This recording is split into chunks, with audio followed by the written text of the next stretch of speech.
کو پاک کر کے یہاں ایک اللہ کے گھر کو چھوڑا گیا اور اعلان کیا گیا لوگوں یہ پیشانی جھک سکتی ہے تو عرش والے کے سامنے، اور بندے کی پیشانی بندے کے سامنے نہیں جھکا کرتی۔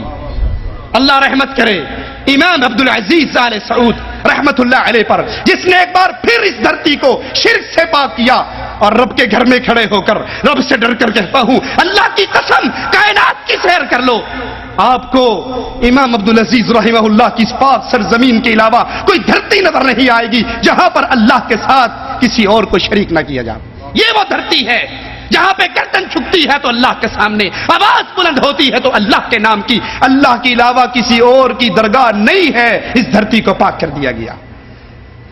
ملک فیصل کا وہ واقعہ مجھے یاد ہے جب ان کا پہلا دورہ تھا انڈیا کے لیے، کسی سعودی حکمران کا پہلا دورہ، انہوں نے ایک ہی شرط لگائی تھی، میں انڈیا کے دورے کے لیے تیار ہوں لیکن امام عبدالعزیز کا بیٹا ہے، مواحد کا بیٹا ہے، شرط یہ ہے میری نظر تمہارے کسی بت پہ نہ پڑے، اور جہاں بت پہ نظر پڑ جائے گی ملک فیصل اپنی گاڑی کو واپس موڑ لے گا اور واپس آ جائے گا، وہ تمہارے ملک میں نہ ٹھہرے گا۔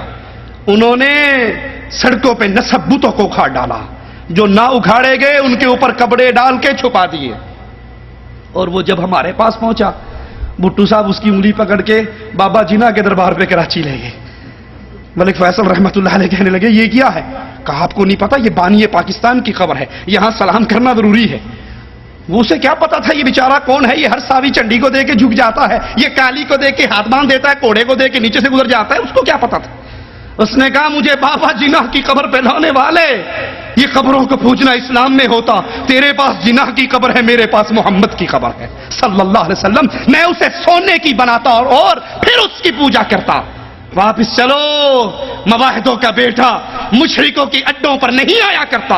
ارے محمد سے نہیں کہا تھا صلی اللہ علیہ وسلم، ایک صحابی نے 200 اونٹ ذبح کرنا چاہتا ہوں مقام بوانا پر، پہلا سوال میرے نبی کا کیا وہاں پر کسی دور میں کوئی دربار تو نہیں تھا، کوئی بت تو نہیں تھا، بتوں کی پوجا تو نہیں تھی وہاں پر کوئی میلہ تو شریف نہیں لگتا تھا؟ صحابی نے کہا نہیں۔ پوچھنے کا مقصد کیا ہے؟ اب تو اللہ کے لیے کر رہا ہے، دیکھنے والا کہہ سکتا ہے شاہ صاحب دی یاد تازہ ہو رہی ہے، یہ فلاں حضرت کی یاد تازہ ہو رہی، اگر وہاں پر اپنا صحیح کبھی پرانے زمانے میں کوئی قبر، کوئی دربار، کوئی عرس تھا تو محمد وہاں پہ ذبح کرنے کی اجازت نہیں دیتے۔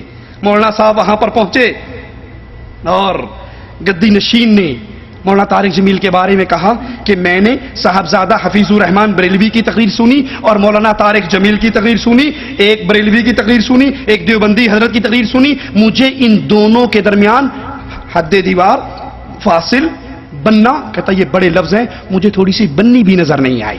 فرمایا انہوں نے جو عشق رسالت اور محبت اولیاء میں ڈوبی ہوئی تقریر فرمائی، ایسے محسوس ہو رہا تھا کہ کاش کے رسول تقریر کرو۔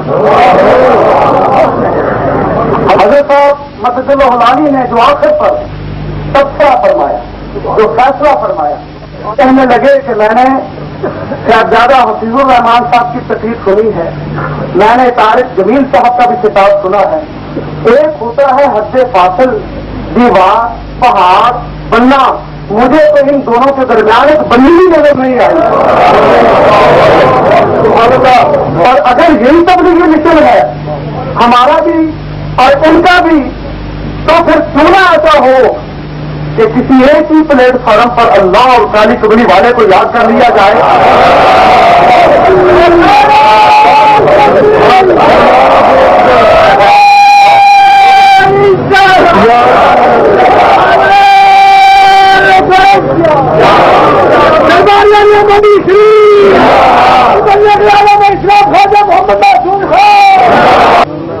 امیر یعنی جو جماعت کو چلانے والے ہیں، 38 عمراء پر مشتمل ایک عظیم جماعت کل سے عصر کی نماز سے لے کر اس وقت تک ہمارے ہر پروگرام میں، نعت رسول میں، حمد باری تعالیٰ میں، عشق رسالت میں، محبت اولیاء میں، ذکر میں، فکر میں، مستی میں، کیف میں، رقص میں اور ہر کیفیت میں اس وقت جیسے یہ مستعمل شامل ہے ویسے وہ بھی ساتھ شامل ہے،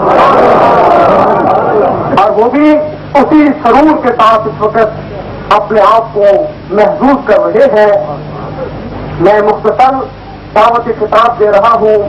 ان کے امیر جناب طارق جمیل صاحب تشریف لا کر مختصر اپنے تبصرات کا اپنی زبان سے اظہار کریں تاکہ پتہ چل جائے کہ یہ بھی مشن ہے اور وہ بھی مشن ہے. اگر ایک ہی مشن ہے تو کیوں نہ ایک ہی نبی اور ایک ہی اللہ کا ذکر ایک ہی پلیٹ پر. یہ دونوں پائی پائی نے بننی بھی نظر نہیں آئی. اگر یہی مشن ہے تبلیغی جماعت کا تو گدی نشین مولانا دربار کا گدی نشین کہہ رہا ہے حضرت اگر یہی مشن ہے تو مولانا آئیے کیوں نہ پلیٹ فارم بھی ایک ہی کر لیں, ہمارے پاس آ جائیے اور اسی حضرت کے دربار سے یہاں پر اللہ اور کملی والے کالی کملی والے کا ذکر ہو جائے. مولانا صاحب پہنچے 25 امراء کو لے کر, پھر ان کا تعارف بریلوی اس عرس کا انتظامیہ کا سٹیج سیکرٹری وہ سٹیج پر آتا ہے اور کہتا ہے کہ کل عصر سے مولانا طارق جمیل رائیونڈ کے 25 امیروں کو لے کر آئے ہیں. انہوں نے یہاں آ کر نعت رسول میں, حمد باری تعالیٰ میں, محبت اولیاء میں, ذکر میں, فکر میں, مستی میں, وجد میں, کیف میں, ہر کیفیت میں وہ کچھ کیا ہے جو ہمارے بریلوی کر رہے ہیں. میں تو یہ کہتا ہوں مولانا اگر یہی تبلیغی مشن ہے تو رائیونڈ کو چھوڑ دو, حضرت کے دربار سے اپنی جماعتیں نکالنا شروع کر دو. اللہ کا مواحد بندہ جس کو لا الہ الا اللہ کی تمیز ہو, اللہ کی قسم اس کی گردن کٹ سکتی ہے, کبھی غیر اللہ کی دھرتی پہ جھک نہیں سکتی.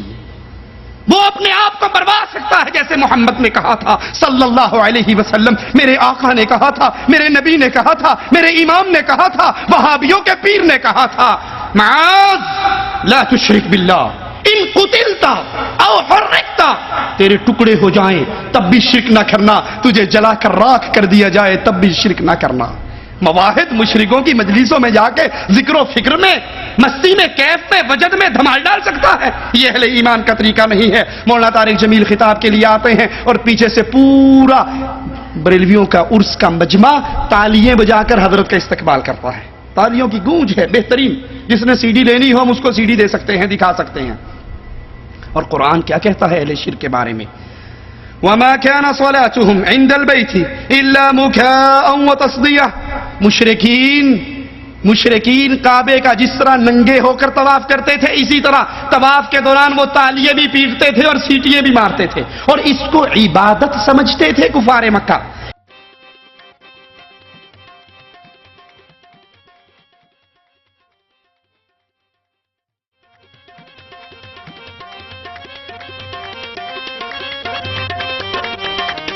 سرکار فرماندے نے پاویں کوئی شیعہ ہے, پاویں کوئی سنی ہے, پاویں کوئی وہابی ہے, جیڑا کوئی دمال نہیں پا رہا وہ علی پاک دا منکر ہے. جیڑا علی پاک دا منکر ہے سرکار کہندے نے, میں سرکار نوری پوری والے دی قسم کھا کے کہنا کہ او دی حشر نو بخشش نہیں ہونی. میں دعویٰ کر کے کہنا سرکار کہندے او دی کبھی بخشش نہیں ہونی جیڑا دمال نہیں پائے گا. ان تالیوں کے بجانے کو, ان سیٹیاں مارنے کو کفار مکہ عبادت سمجھتے تھے. آج جائیے درگاہوں کی منظر کو دیکھ لیجئے, وہاں بھی صوفیہ جوہلا ڈھول پیٹ رہے ہیں, چمٹے بج رہے ہیں, تالیاں بج رہی ہیں. جیسے مولوی طارق جمیل کے آنے پر تالیاں بجائے گی.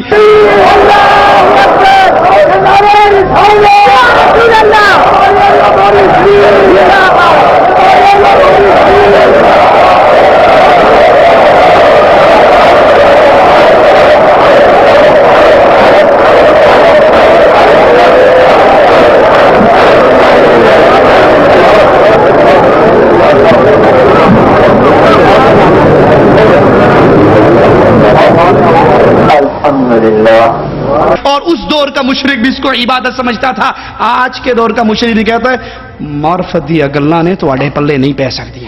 اللہ ایسی عقل ہمیں دے ہی نہ جس میں تالیاں عبادت بن جائے. یہ عقل اللہ دشمن کو بھی نہ دے جو اتنی سی بات نہیں سمجھ سکتا کہ اللہ کے دین کی مجلس, لا الہ الا اللہ کے ذکر کی مجلس کے اندر یہ عمل مسلمانوں کا عمل نہیں ہو سکتا.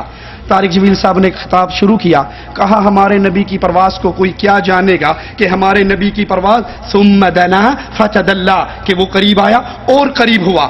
کہ اللہ اور رسول معراج کی رات اتنے قریب ہو گئے جتنا 2 کمانوں کا راستہ رہتا ہے.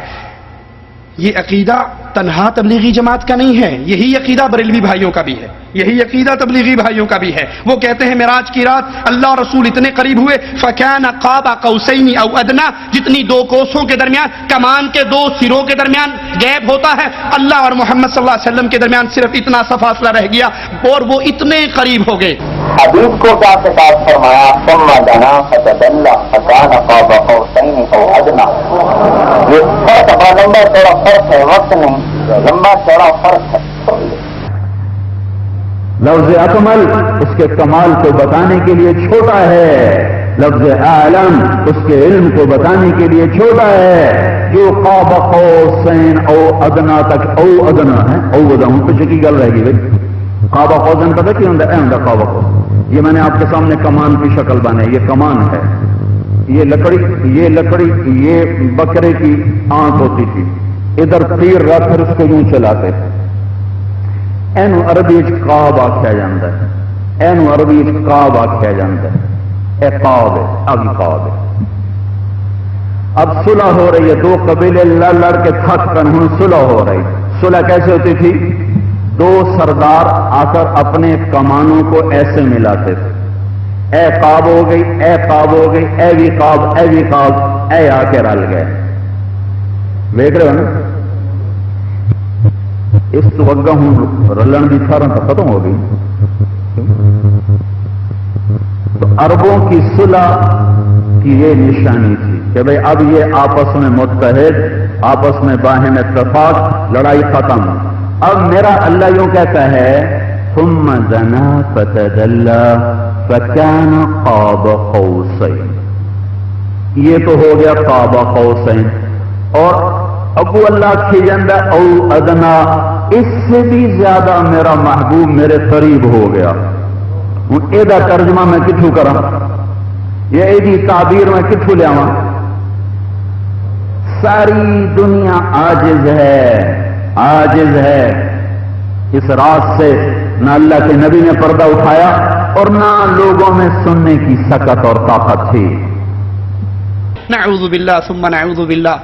اس دعوے کو بیان کرنے سے پہلے ہم اس ملنگ کی بات کو دہرانا مثال کے طور پہ صحیح سمجھیں گے۔ جس کو کسی نے کہا تھا بھائی تو نماز کیوں نہیں پڑھتا؟ اس نے کہا جی بات کرتے ہو، قرآن میں آیا یا ایھا الذین آمنوا لا تقربوا الصلاۃ، ایمان والے نماز کبھی نیڑے بھی نہ جایا جائے۔ اس نے کہا آگے تو پڑھ لو وانتم سکارا، جب نشے کی حالت میں ہو، کہنا ان تے عمل کر لیں گے پھر ویکھاں گے۔ اگر یہی فَكَانَ قَابَ قَوْسَيْنِ أَوْ أَدْنَىٰ ان پوری آیات کو پڑھ لیا جائے تو رب محمد کی قسم معاملہ صاف ہو جائے گا اور مسئلہ سمجھ آ جائے گا۔ آئیے ذرا سنتے ہیں قرآن کیا کہتا ہے۔ وَمَا يَنطِقُ عَنِ الْهَوَىٰ، اور نہ وہ اپنی خواہش سے کوئی بات کہتے ہیں، إِنْ هُوَ إِلَّا وَحْيٌ يُوحَىٰ، وہ تو وہی بات کہتے ہیں جو صرف ان تک وہی اتاری جاتی ہے۔ وہ وہی اتارتا کون ہے؟ قرآن کی آیات ہیں، سنیے غور کیجیے۔ عَلَّمَهُ شَدِيدُ الْقُوَىٰ، اسے پوری طاقت والے فرشتے نے سکھایا ہے۔ ذُو مِرَّةٍ، جو زور آور ہے۔ فَاسْتَوَىٰ، وہ سیدھا کھڑا ہوا۔ وَهُوَ بِالْأُفُقِ الْأَعْلَىٰ، وہ بلند آسمانوں کے کنارے پر تھا۔ ثُمَّ دَنَا فَتَدَلَّىٰ، یہاں طارق جمیل صاحب فرما رہے ہیں اللہ رسول اکٹھے ہو گئے، قریب ہو گئے، ایک دوسرے کے ساتھ ساتھ ہو گئے، اور قرآن بتا رہا ہے نہیں یہ جھوٹ ہے۔ ثُمَّ دَنَا فَتَدَلَّىٰ، یہاں تو ذکر جبرائیل علیہ السلام کا ہے کہ وہ قریب ہوا اور اتر آیا۔ فَكَانَ قَابَ قَوْسَيْنِ أَوْ أَدْنَىٰ، بس دو کمانوں کے بقدر فاصلہ رہ گیا، بلکہ اس سے بھی کم ہو گیا۔ پھر یہاں یہ چپ کر کے اگلی بات نہیں بتاتے، قرآن کی اگلی آیت مسئلے کو کھول رہی ہے۔ فَأَوْحَىٰ إِلَىٰ عَبْدِهِ مَا أَوْحَىٰ، بس اس نے اس اللہ کے بندے کو پیغام پہنچایا۔ یہ جبرائیل ہے جو نبی کے قریب ہو رہا ہے، نبی کو پیغام دے رہا ہے، اور محمد کریم صلی اللہ علیہ وسلم فرماتے ہیں میں نے جبرائیل کو 2 مرتبہ اس کی اصلی شکل میں دیکھا ہے، اور 1 مرتبہ میں نے اس کو معراج کی رات پہ دیکھا۔ طارق جمیل صاحب فرماتے ہیں کہ نبی نے عرشوں پہ جا کر اللہ سے باتیں کی، عرش پہ پہنچ گئے، عرش پہ بیٹھ گئے، اور پھر عرش پہ جا کے اللہ سے باتیں کی۔ اسی کے ذمن میں ایک اور بات کہ میرا بھائیو، ولی کو پہچانتا ہے، ابدال کی پرواز کو نہیں پہچان سکتا۔ ابدال کی پرواز دیکھتا ہے، قطب کی پرواز نہیں دیکھ سکتا۔ قطب کی پرواز دیکھتا ہے، قطب الافاق کی پرواز نہیں دیکھ سکتا۔ قطب الافاق قطب الافاق کی پرواز دیکھتا ہے، غوث کی پرواز نہیں دیکھتا۔ غوث کی پرواز دیکھتا ہے، نبی کی پرواز نہیں دیکھ سکتا۔ نبی کی پرواز دیکھتا ہے، خاتم الانبیاء کی پرواز نہیں دیکھ سکتا۔ اور اپنے نبی کو صرف اللہ نے جانا اور کسی نے نہیں جانا، حدیث کا ترجمہ ہی نہیں ہو سکتا۔